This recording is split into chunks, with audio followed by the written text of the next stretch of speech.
Hello friends, welcome back. This is Himanshu Verma. तो friends, पिछले lecture में हम सर्कुलर मोशन पे कुछ न्यूमेरिकल सोल्व कर रहे थे।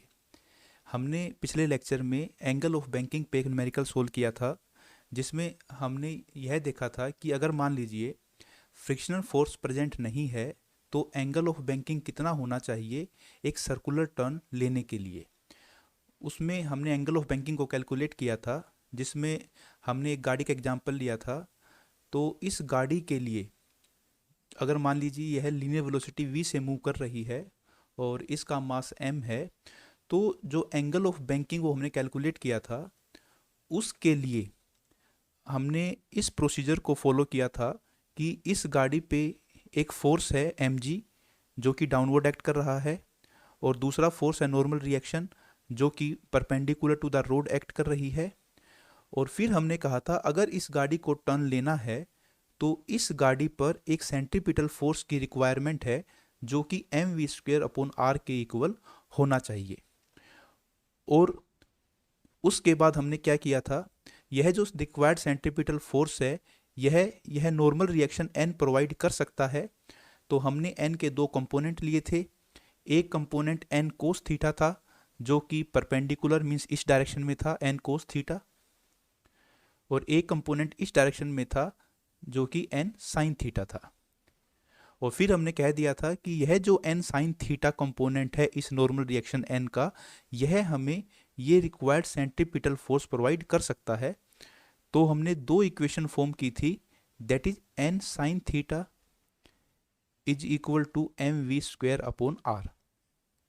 मीन्स अगर एन साइन थीटा की value m v square upon r के इक्वल हो गई तो उसे रिक्वायर्ड सेंट्रीपिटल फोर्स मिल जाएगा। और दूसरी इक्वेशन हमने फॉर्म की थी, क्योंकि यह गाड़ी वर्टिकली स्टेबल है तो इसलिए n cos theta should be equal to m g. तो हमने इन दोनों को सोल्व किया था, जिससे हमें मिल गया था tan theta is equal to v square upon r g. तो फ्रेंड्स, ये जो सोल्व करने का तरीका था, मीन्स ये जो angle of banking find out करने का तरीका था, इसमें हमने ये अज्यूम किया था कि गाड़ी अभी सर्कुलर पाथ में मूव नहीं कर रही है और हमें उसे सर्कुलर पाथ में मूव करवाना है, इसलिए उसको रिक्वायर्ड सेंट्रीपिटल फोर्स चाहिए। इसलिए हमने इस प्रोसीजर को फॉलो किया था। और इस सिचुएशन में हमने केवल दो ही फोर्स शो किए थे गाड़ी के ऊपर, एक तो mg और एक नॉर्मल रिएक्शन n। लेकिन ये angle of banking find out करने का एक मेथड और भी हो सकता है, जिसमें हम ये अज्यूम करते हैं कि गाड़ी सर्कुलर पाथ पे मूव कर रही है। हम मान लेते हैं कि एंगल ऑफ बैंकिंग इतना है कि गाड़ी जो है वो सर्कुलर पाथ में मूव कर रही है। और अगर ये सर्कुलर पाथ में मूव कर रही है तो अब इस गाड़ी पर कौन कौन से फोर्स एक्ट कर रहे होंगे। तो फ्रेंड्स, यहां पर यह ध्यान रखिए, क्योंकि ये गाड़ी सर्कुलर पाथ पे मूव कर रही है तो अब हमें सेंट्रीपिटल फोर्स के बारे में चिंता करने की कोई जरूरत नहीं है। क्योंकि अगर यह सर्कुलर पाथ में मूव कर रही है तो ऑब्वियसली इसको सेंट्रीपिटल फोर्स तो कहीं ना कहीं से मिल ही रहा है। लेकिन क्योंकि यह सर्कुलर पाथ में मूव कर रही है तो जो अब इसका फ्री बॉडी डायग्राम होगा उसमें एक फोर्स और ऐड हो जाएगा, और वो होगा सेंट्रीफ्यूगल फोर्स। क्योंकि कोई भी ऑब्जेक्ट अगर मान लीजिए सर्कुलर पाथ में मूव कर रहा है तो उस पे एक सेंट्रीफ्यूगल फोर्स एक्ट करता है अवे फ्रॉम द सेंटर। तो अभी इस गाड़ी का फ्री बॉडी डायग्राम क्या बनेगा, इस पर एक फोर्स mg डाउनवर्ड एक्ट करेगा, नॉर्मल रिएक्शन एक्ट करेगी, और एक फोर्स और एक्ट करेगा m v square upon r जो कि अवे फ्रॉम द सेंटर होगा। ध्यान रखिए, ये जो फ्री बॉडी डायग्राम है ये हमने तब बनाया है जब गाड़ी सर्कुलर पाथ पे मूव कर रही है। तो अब क्योंकि गाड़ी सर्कुलर पाथ पे मूव कर रही है लेकिन जो गाड़ी है वो हॉरिजॉन्टली और वर्टिकली स्टेबल है, तो इसलिए हम इस मेथड का यूज करके भी angle of banking find out कर सकते हैं। अभी हमें सिर्फ क्या करना है, क्योंकि गाड़ी हॉरिजॉन्टली और वर्टिकली स्टेबल है तो इसलिए इन सभी फोर्सेज को मीन्स इक्विलिब्रियम में कर देना है। Means horizontal force should be equal and vertical forces should also be equal. तो उसके लिए हम क्या कर सकते हैं, फिर से ये जो n है इसके हम दो कंपोनेंट ले लेंगे। एक तो हो जाएगा n कोस थीटा जो कि इस डायरेक्शन में होगा, और दूसरा हो जाएगा n साइन थीटा जो कि इस डायरेक्शन में होगा। अब क्योंकि गाड़ी स्टेबल है वर्टिकली एंड हॉरिजॉन्टली, इसलिए n sin theta should be equal to m v square upon r and n cos theta should be equal to m g. तो फिर से हमें वही दो सेम इक्वेशन मिलेंगी। तो फ्रेंड्स यहाँ पर ये ध्यान रखिएगा कि सर्कुलर मोशन की प्रॉब्लम को सोल्व करने के दो तरीके हो सकते हैं। पहला तरीका तो ये है कि हम ये मानते हैं कि ऑब्जेक्ट हमारा सर्कुलर मोशन में मूव नहीं कर रहा है, तो हमें उसे रिक्वायर्ड सेंट्रीपिटल फोर्स प्रोवाइड करना जरूरी है। लेकिन दूसरा वे ये हो सकता है कि हम यह एज्यूम कर लेते हैं कि जो हमारा ऑब्जेक्ट है वो सर्कुलर पाथ में मूव कर रहा है, तो अगर वो सर्कुलर पाथ में मूव कर रहा है तो ऑब्वियसली उसे कहीं ना कहीं से सेंट्रीपिटल फोर्स तो मिल ही रहा है, लेकिन उसके फ्री बॉडी डायग्राम में एक फोर्स और ऐड हो जाएगा, दैट इज सेंट्रीफ्यूगल फोर्स।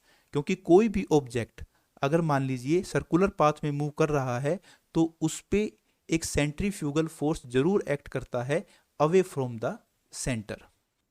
तो फ्रेंड्स यहाँ पर हम इस चीज का ध्यान रखेंगे, मीन्स अगर हमें ऑब्जेक्ट का फ्री बॉडी डायग्राम बनाना है before starting the circular motion, तो हम फ्री बॉडी डायग्राम कुछ ऐसा बनाएंगे, और अगर हमें फ्री बॉडी डायग्राम बनाना है after starting the circular motion, means circular motion start हो चुकी है, तो उसमें हम ये एक सेंट्रीफ्यूगल फोर्स और शो करेंगे।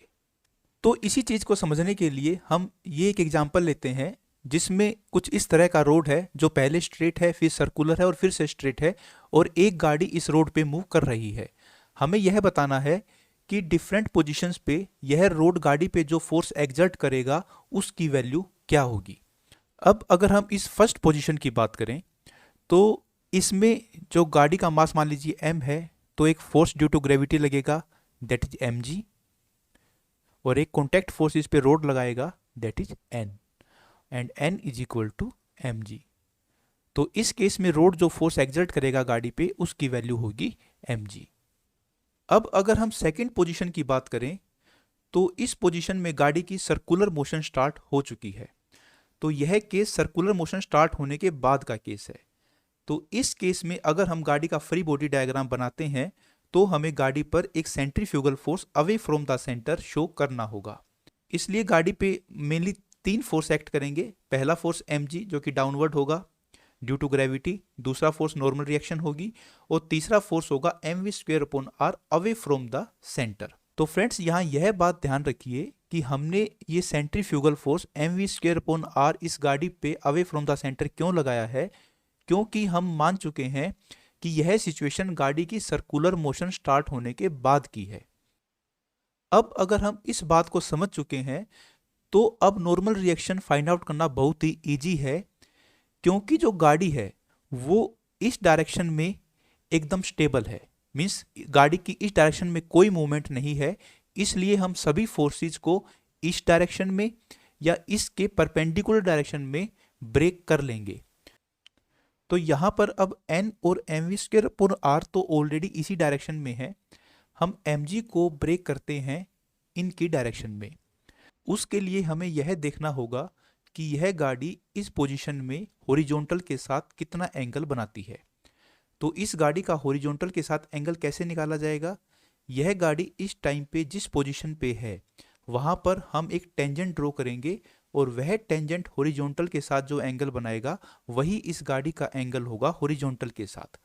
तो इस तरह से हमने एक टेंजेंट ड्रॉ किया और यह हॉरिजॉन्टल है और यह एंगल थीटा, मीन्स यह गाड़ी हॉरिजॉन्टल के साथ बना रही है।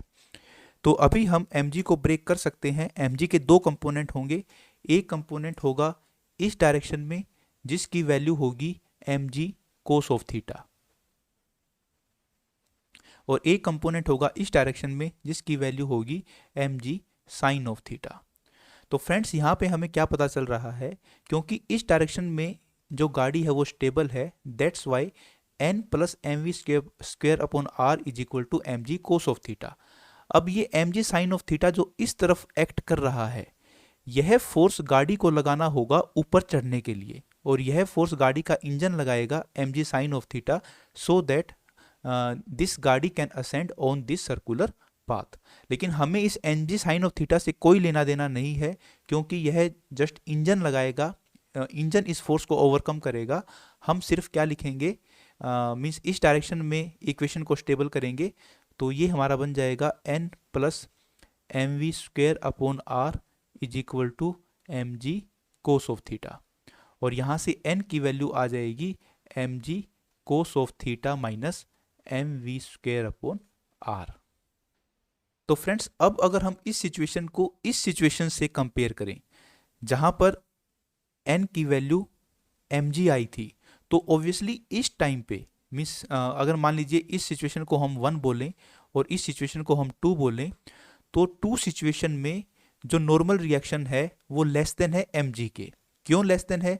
क्योंकि यहाँ पर mg cos of theta use हुआ है, mg cos of theta is obviously less than mg, and कुछ क्वांटिटी सब्ट्रैक्ट हुई है that is mv square upon r. So at position 1 normal reaction is less than, sorry, at position 2 normal reaction is less than at position 1। अब अगर हम position number 3 की बात करें तो यहाँ पर जो थीटा की वैल्यू है वह हो जाती है 0 डिग्री, क्योंकि यहाँ पे जो टेंजेंट है वो हॉरिजॉन्टल के पैरेलल हो जाता है, that's why theta is equal to 0 degree. तो यहाँ पर नॉर्मल रिएक्शन क्या होगी? Just put theta is equal to 0 and cos 0 is equal to 1, that's why normal reaction at position 3 is n is equal to m g minus m v square upon r. अब अगर हम position number 4 की बात करें जहां पर जो angle है वो कुछ इस तरह से थीटा बन रहा है, तो ध्यान रखिएगा पोजीशन नंबर 2 पे और पोजीशन नंबर 4 पे जो नॉर्मल रिएक्शन है वह सेम रहेगी। सिर्फ डिफरेंस क्या होगा, यहाँ पर जो mg sine of theta force इस तरफ लग रहा था, इस केस में mg sine of theta force इस तरफ लगेगा, और यहाँ पर जो mg sine of theta force था वो अगेंस्ट था गाड़ी की मूवमेंट के, मीन्स इंजन को वर्क डन करना पड़ रहा था वो mg sine of theta force को ओवरकम करने के लिए। बट यहाँ पर जब यह force mg sine of theta, यह इस गाड़ी को हेल्प करेगा सर्कुलर रोड पे नीचे की तरफ आने के लिए। बाकी जो नॉर्मल रिएक्शन है वो सेम रहेगी at this position and at this position, और यह आप इसका फ्री बॉडी डायग्राम बना के प्रूव भी कर सकते हैं। तो हमें इस सर्कुलर पाथ पे क्या पता चल रहा है कि गाड़ी जब बिल्कुल सर्कुलर पाथ पे स्टार्ट हुई है चढ़ना, तो उस टाइम पे जो नॉर्मल रिएक्शन है वह सबसे कम है, और जैसे जैसे गाड़ी ऊपर की तरफ असेंड करती है नॉर्मल रिएक्शन बढ़ती चली जाती है। जब गाड़ी बिल्कुल पीक पॉइंट पे पहुंचती है तो नॉर्मल रिएक्शन मैक्सिमम हो जाती है, बट ध्यान रखिएगा वह मैक्सिमम नॉर्मल रिएक्शन mg के इक्वल कभी नहीं होती है जो कि स्ट्रेट रोड पे थी। क्यों? क्योंकि उस mg में से एक सेंट्रीफ्यूगल फोर्स तो सब्ट्रैक्ट होगा ही होगा, लेकिन यहाँ पर ओवरऑल इस सर्कुलर रोड के ऊपर मैक्सिमम होती है एट पीक पॉइंट।